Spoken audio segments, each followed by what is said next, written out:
जो इससे पहले मैंने 10 साल बुखारी की दर्स दी है और इस साल मैंने पिछले 10 सालों का मजमुआ पढ़ा दिया। আজিজুল হক, তুমি আসছো এত দূর থেকে এত কষ্ট করে আমার কাছে পড়তে, আর তুমি যেভাবে পড়লা আমার কাছে, আমার এই মনের ভিতরে তোমার প্রতি এমন আকর্ষণ সৃষ্টি হয়েছে যে বিগত 10 বছরের পর আমি 1 বছর পড়াইলাম। আর শায়দ यही मेरा आखिरी पढ़ाना है। বললেন হয়তো এরপরে এই বছরের পরে আর আমার দ্বারা বুখারী শরীফ পড়ানো হবে না। এই এক কথা বলছেন। আরেক কথা বলছেন, শাব্বির আহমদ উসমানী রহমতুল্লাহ আলাইহি তো একটা শরহ লিখেছেন মুসলিম শরীফের, ফাতহুল মুলহিম, মুসলিম শরীফের জগৎ বিখ্যাত শরহ, জগৎ বিখ্যাত শরহ। আমি যখন হারামাইনের মসজিদে হারামের লাইব্রেরিতে গেলাম, তো আলহামদুলিল্লাহ এটা আমাদের বড় আস্থা এবং বিশ্বাসের কথা।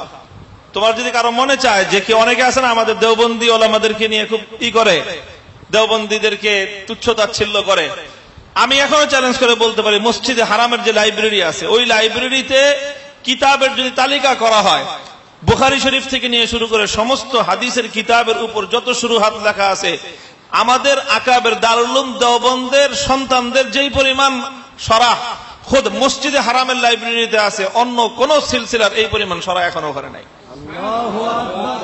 শাব্বির আহমদ উসমানী রহমতুল্লাহ আলাইহির শরহ, জাকারিয়া রহমতুল্লাহ আলাইহির লেখা, তারপরে ইদ্রিস কানলবী রহমতুল্লাহ আলাইহির লেখা, তারপরে হযরত ইউসুফ বন্নুরী রহমতুল্লাহ আলাইহির লেখা, আল্লামা তাকি উসমানী দামাত বারাকাতুহুল আলিয়ার লেখা। বিগত 100 বছরে আমাদের আকাবেররা যেই পরিমাণ কোরআন এবং হাদিসের খেদমত করেছে, ওই কোরআন হাদিসের ওনাদের এই খেদমতের দ্বারা এখনো হারামাইনের লাইব্রেরিগুলি ভরা আছে।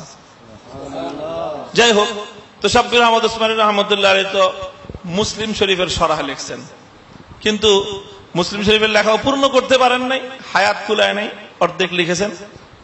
বাকি বুখারী শরীফের কোন শরহ ওনার লেখা হয় নাই।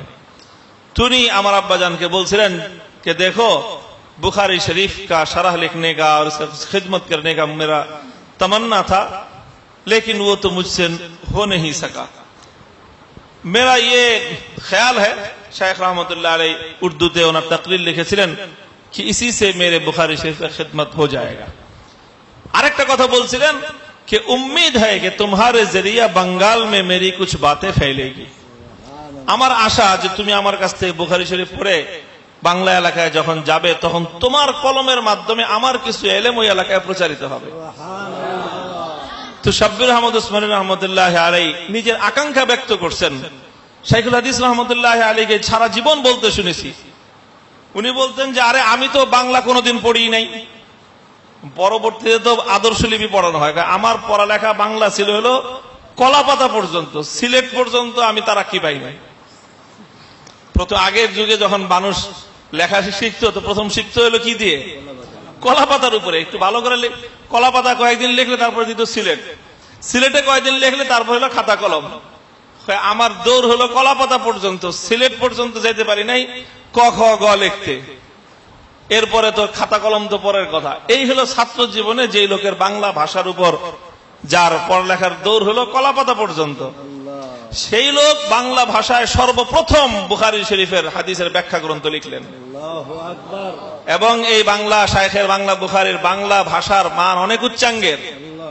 বিশেষ করে বাংলা বুখারী শরীফে যেটা নাকি সিরাতুন নবীর সংখ্যা, এই সংখ্যার ভাষা পড়লে বাংলা ভাষাভাষীরা যারা সাহিত্য চর্চা করে তারাও মুগ্ধ হয়ে যায় ভাষার ব্যবহার দেখে। শাইখ সারা জীবন বলতেন এগুলো আসলে আমার কলম না, এটা আমার কিছুই না।